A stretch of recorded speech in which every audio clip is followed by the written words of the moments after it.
unit sales, all of them were below expectations. EPS of 99 cents. Street was expecting $1.05. Revenue below expectations. Vehicle sales down 4.1% compared to last year. By the way, that's wholesale as well as retail vehicle sales. But this is the stat that really spooked the street about CarMax and the results that they posted. The American auto industry is facing a silent, devastating crisis. It's not the economy, and it's not interest rates. It's the dead inventory sitting on dealership lots, costing owners millions and signaling a complete, brutal rejection of certain brands by the American consumer. For 10 major manufacturers, the polite market adjustment is over. This is a full-blown financial catastrophe, threatening to trigger a domino effect of dealership shutdowns and brand upheaval across the country. We're not talking about a few slow-moving models. We're talking about massive supply gluts so toxic they will take nearly a full year to clear at current sales pace.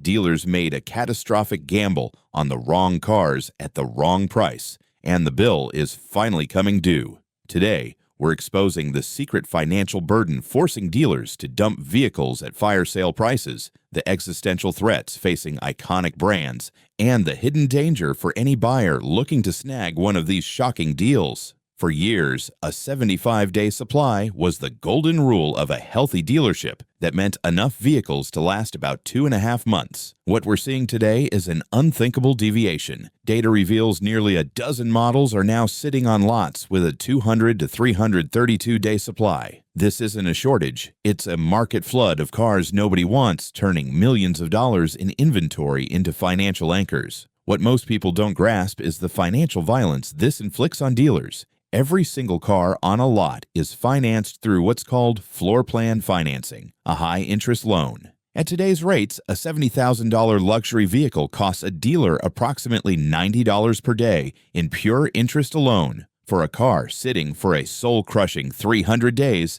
that is over $27,000 in carrying costs, not including insurance or depreciation. This financial burden is wiping out any potential profit and forcing dealers into a desperate panic, selling cars for $15,000 to $20,000 below sticker just to generate cash flow. This is why you're seeing incentives like never before. But that massive loss per car is just the start. The unwanted models are the real anchors, proving that what the manufacturer thinks is a good product, the consumer finds completely unacceptable. You'd think in a time of high inflation and interest rates, the most affordable cars would fly off the shelves. You'd be wrong. 2 models that were supposed to be volume home runs are instead rotting on the lot. Take the Mini Cooper hardtop 2-door at a staggering 197 days supply. It's more than double what it should be, with over 2,700 units nationwide that consumers are simply ignoring month after month. The problem, as one former sales manager explained, is that the Mini has moved upmarket in price,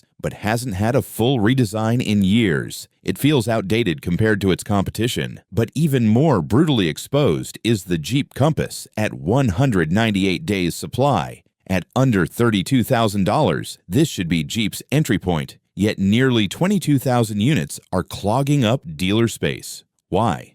Because it's caught in the middle. It's not capable enough for the Jeep purists, not fuel efficient enough for commuters, and not well appointed enough to justify the price.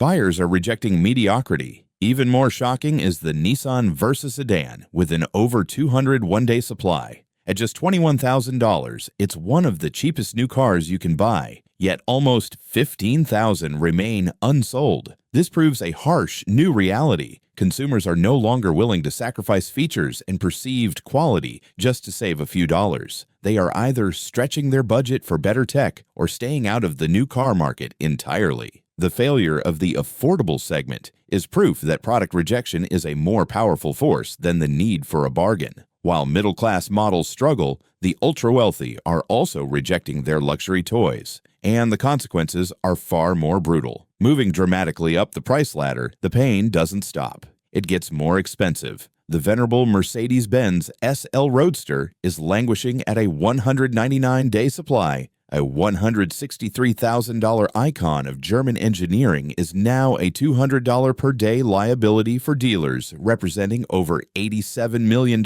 in stagnant assets. Luxury buyers are simply unimpressed. It's too expensive, the convertible segment is shrinking, and it's competing against newer, more exciting performance vehicles from Porsche. Even more alarming is the situation at Volvo, where the flagship XC90 SUV is sitting at a 210-day supply. Across a relatively small dealer network, this represents over $1 billion in unsold inventory, an extraordinary financial burden for a niche luxury brand. Volvo aggressively pushed the price past $70,000, putting it against the Mercedes GLE and BMW X5. But without the brand cash to support the premium, luxury buyers expect to be excited, not just satisfied, and these brands are failing the test. But the worst betrayal is at a company that should know better, whose most iconic car is rotting on the lot. It's hard to believe an American legend is failing, but the Ford Mustang finds itself in a deep financial hole with a 201-day supply. Across 2,800 Ford dealerships, over 18,000 Mustangs are unsold.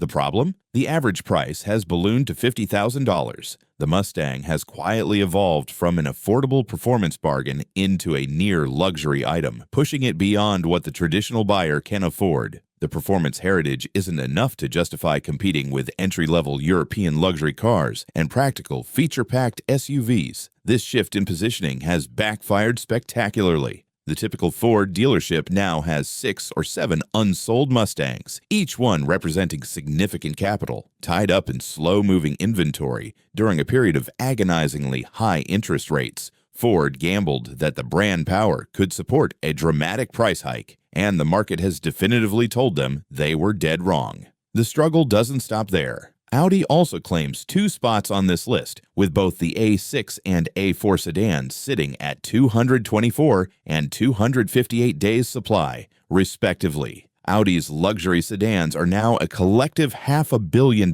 in stagnant inventory. They've lost significant ground to BMW and Mercedes because their designs have become too conservative. At these price points, buyers demand excitement, and Audi is simply not delivering it. And if you thought Ford's problems were bad, 2 more European brands are facing what looks like an existential threat to their entire U.S. operation. The situation becomes truly dire with the top 2 spots signaling not a market correction, but a fundamental brand rejection. At number 2 is the Maserati Grecale with a shocking 301-day supply. This luxury SUV was supposed to be Maserati's volume savior and future profit center, but the market has made it a $100 million failure. Buyers at the $82,000 price point have numerous options from more established brands, and they've chosen anything but the Grecale. For Maserati's network of just 92 dealers, this is not a slowdown. It is a guaranteed bankruptcy for some. But taking the crown as America's slowest-selling vehicle is the Jaguar F-Pace, with an astonishing 332-day supply. Across the struggling Jaguar dealer network, this represents over $160 million in stagnant inventory. The situation is even worse than the numbers suggest, as many are 2025 models that have been sitting for over a year. Jaguar is being completely rejected in the most popular segment, luxury SUVs, suggesting fundamental problems with the product, the brand, or both. For many dealers, this is not a crisis. It is an extinction-level event that calls the viability of the entire franchise into question. This inventory disaster tells us something critically important. The days of manufacturers simply pushing unwanted inventory onto dealers are over. The consumer has regained the upper hand, and the message is clear. Produce vehicles that precisely match preferences at acceptable prices, or face the financial consequences.